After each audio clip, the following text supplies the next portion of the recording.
Everyone. Prosecutor जो है वो ईरान से सवाल करता है और उससे पूछता है कि तुम जो है वो डॉक्टर जियोन को क्यों डिफेंड कर रहे हो। तो ईरान कहता है मैं इस चीज को डिस्क्लोज नहीं कर सकता।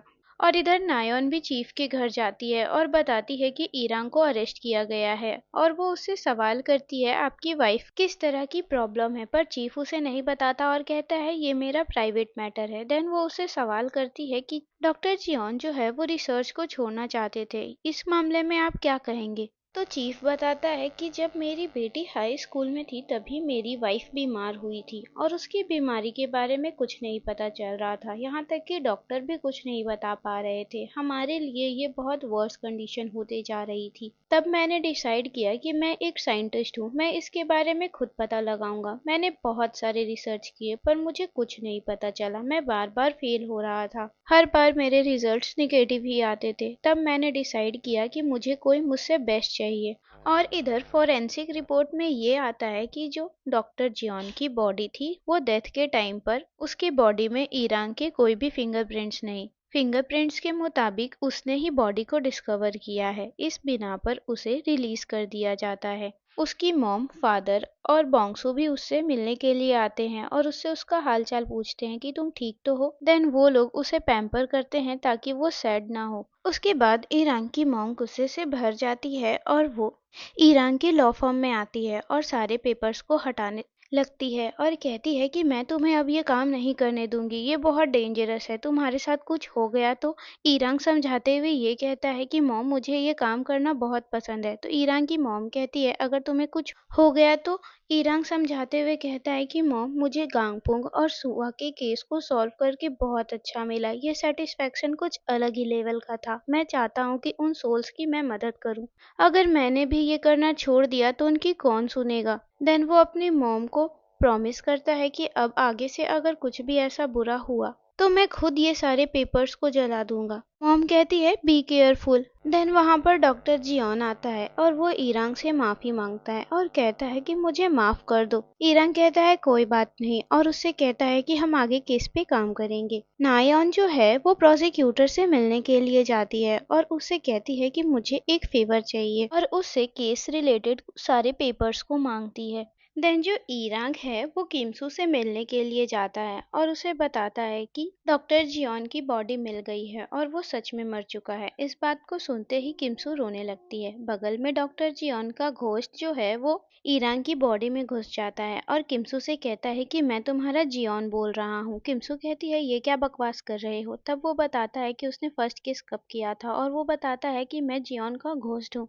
मैं बस इसकी बॉडी में हूँ। और वो उससे पूछता है कि तुमने ऐसा क्यों किया, तुमने ये क्यों एक्सेप्ट किया कि तुमने मेरा मर्डर किया है। और उससे ये बोलता है कि मुझे पता है कि चीफ ने मेरा मर्डर किया है। तो किमसू उससे यही कहती है कि मॉम जो है वो डैड के बिना नहीं रह सकती। देन वो पूछता है तो हमारे बेबी का क्या। तो किमसू कहती है हमारा बेबी अकेले सरवाइव कर सकता है। दो ग्योंग जो है वो प्रिजन की गार्ड को एक रिकॉर्डर पेन देता है और उससे कहता है कि सारी कुछ रिकॉर्ड करने के लिए। जो ईरांग है वो पेन उसने उससे लिया था पर लौटाने से मना कर देता है और कहता है कि मैं तुम्हारा पेन नहीं लौटाऊंगा। दरअसल जो डॉक्टर जियोन है उसने देख लिया था कि वो पेन एक रिकॉर्डर है और वो फिर इसी बात को ईरान को बताता है। ईरान कहता है कि कोई हम पे नजर रख रहा है। नायोन जो है वो इस केस के बारे में जानने के लिए वो वापस से ईरान के पास जाती है और उससे कहती है कि मुझे माफ कर दो, उस दिन के लिए मैंने तुम्हारे साथ कुछ ज्यादा ही रूड बिहेव कर लिया। तो ईरान कहता है कि चलो अंदर ऑफिस में चलकर बात करते हैं। देन वो उसे अंदर ले जाकर नायन को डॉक्टर जियोन से इंट्रोड्यूस कराता है। डॉक्टर जियोन तो दिख नहीं रहा होता पर फिर भी नायोन जो है वो उसे अन्यंगोस्यो कहती है। तो ईरांग पूछता है कि तुम्हें डॉक्टर जियोन से क्या सवाल करना है। तो वो बताती है कि मुझे उसके लैब के एम्प्लॉय कलीग फ्रेंड के बारे में पूछना है। तब डॉक्टर जियोन उसे बताता है कि वो जो एम्प्लॉय था उसे मेरी वाइफ पे सीक्रेट क्रश था, एक दिन मुझे ऐसे ही अचानक इस बारे में पता चल गया था। तो नायोन पूछती है तो उसने कैसे तय किया कि चीफ ने ही उसका मर्डर किया है। तो वो बताता है कि जैसा फोरेंसिक रिपोर्ट में आया था कि रियल कल्प्रिट का हाइट जो है वो कम है, तो मुझे लगा वो चीफ ही है। तो नायोन बताती है कि जो डॉक्टर जियोन का एम्प्लॉय था उसका हाइट भी कम है और तो और उसने मुझे बिना किसी पूछताछ के उसने मुझे बताया कि चीफ ने ही डॉक्टर जियोन का मर्डर किया है। मुझे तो लगता है कि रियल कल्प्रिट कोई और ही है। फिर नायोन बताती है कि उसने ऐसा इसलिए किया है क्योंकि डॉक्टर जियोन को प्रमोशन मिलने वाला था और अगर उसको प्रमोशन मिल जाता तो इसकी कोई वैल्यू नहीं रहती। उसने इसे सिर्फ इसलिए मार डाला ताकि वो अपने आप को हेड बना सके और ऐसा ही हुआ। वो उस लैब का हेड बन गया और लोगों के सामने स्पीच भी दिया कि हमारे बीच डॉक्टर जियोन नहीं रहे, मुझे बहुत अफसोस है, मैं आप लोगों को उनकी कमी महसूस नहीं होने दूंगा। देन वो लोग प्लान बनाते हैं कि हमें उसे रंगे हाथ पकड़ना होगा। वो लोग ऐसा प्लान बनाते हैं कि हम लोग उसी के लैब जाएंगे और ऐसा दिखाएंगे कि डॉक्टर जियोन का भूत उसके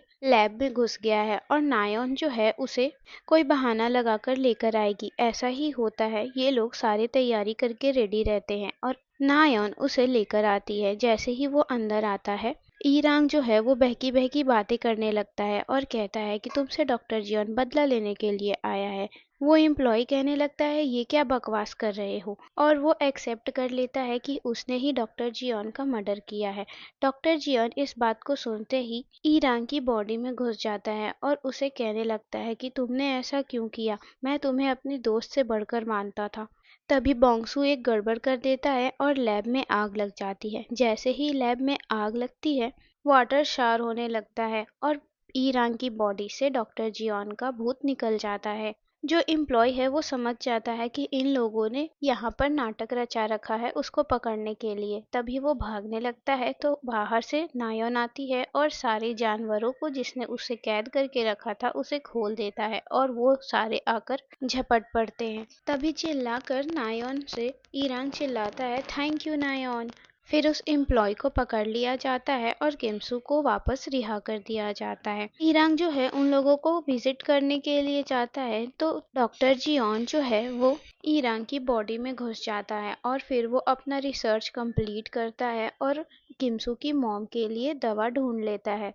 देन वो दवा से किमसू की मॉम भी ठीक हो जाती है और वो लोग एक हैप्पी फैमिली बन जाते हैं। किमसू जो है वो अपने बेटे के साथ डॉक्टर जियोन के ग्रेव पर जाती है। वहां पर ईरांग भी आता है और उससे कहता है डॉक्टर जियोन ऐसा ही चाहता था कि उसकी एक हैप्पी फैमिली हो। सारा केस सॉल्व हो जाने के बाद ईरांग और फादर मिलकर उसका पेपर वापस से जला देते हैं और डॉक्टर जियोन का भी भूत चला जाता है।